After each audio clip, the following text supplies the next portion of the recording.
ओम नमः शिवाय। भक्तगण, आज मैं गणेश भगवान के बारे में चर्चा करने जा रहा हूं। कोई भी शुभ कार्य होता है, चाहे शादी विवाह मुंडन, कोई भी शुभ कार्य होता है, कोई भी जप तप किसी भी प्रकार का होता है, उसमें यदि गणेश भगवान की पूजा अर्चना नहीं होती है तो वह यज्ञ कभी सफल नहीं होता है, वह शुभ कार्य कभी सफल नहीं होता है। इसलिए यज्ञ को सफल बनाने के लिए गणेश भगवान की पूजा आराधना करना जो है बहुत जरूरी है। तो आइए इनसे जुड़ी एक कहानी सुनाने जा रहा हूं, इसको सुने। किसी समय जब भगवान विष्णु की शादी की तैयारी हो रही थी तो उस समय सभी देवतागण को निमंत्रण दिया गया था। सभी देवतागण विष्णु भगवान के यहां पहुंच गए थे, लेकिन गणेश भगवान नहीं गए थे, भोले शंकर पहुंचे थे। इस पर देवतागण आपस में सोचने लगे, जो गणेश भगवान नहीं आए, क्या बात है। इस पर देवतागण विष्णु भगवान के निकट जाकर के उनसे कहने लगे, प्रभु सभी देवतागण तो आ गए, लेकिन गणेश भगवान नहीं आए, क्या बात है, सो उनको भी बुलाइए। इस पर विष्णु भगवान कहने लगे, जो गणेश जी भोले शंकर के पुत्र हैं, उनको अलग से निमंत्रण कैसे देता।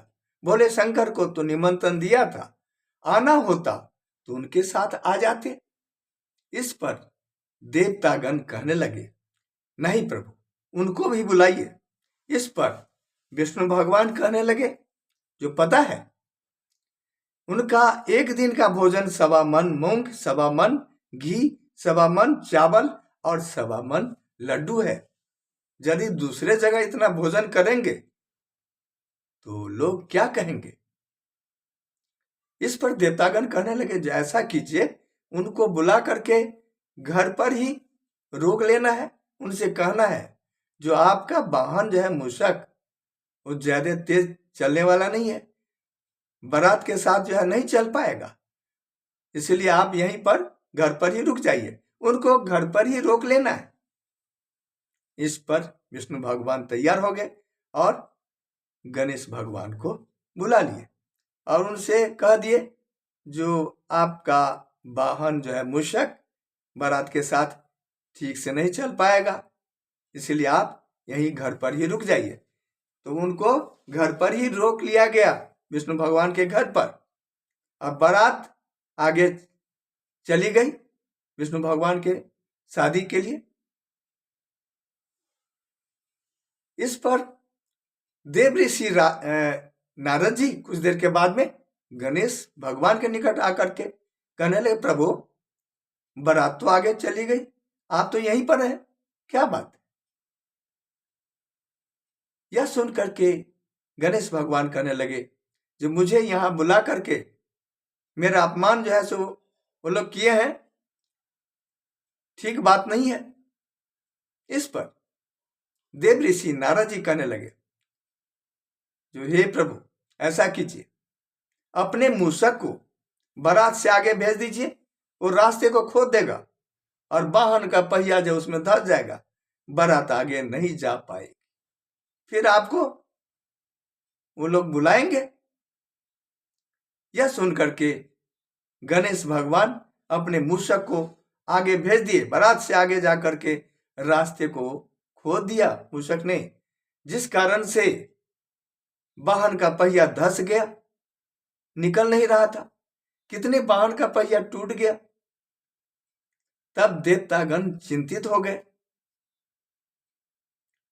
यह देख करके देव ऋषि नारद जी कहने लगे, जो ऐसा इसलिए हुआ है, जो आप लोग गणेश भगवान को नहीं बुलाए यहां बारात में, उनका अपमान हुआ है, इस कारण से ऐसा हुआ। उनको बुलाइए, सब ठीक हो जाएगा।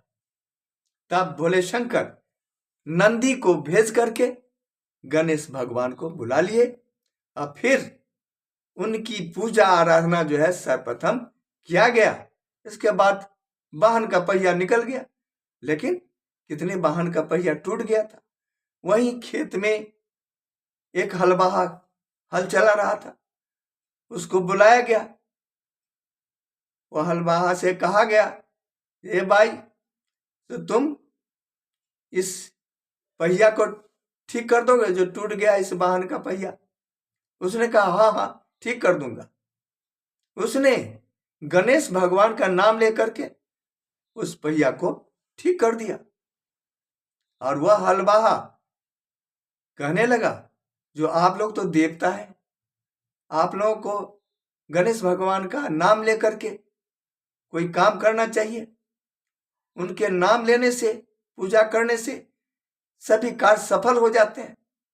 आप उनका नाम लेकर के आगे बढ़िए, सब ठीक ही रहेगा। तब सभी देवतागण खुशी पूर्वक विष्णु भगवान के बारात में चले गए। शांति पूर्वक विष्णु भगवान की शादी हुई।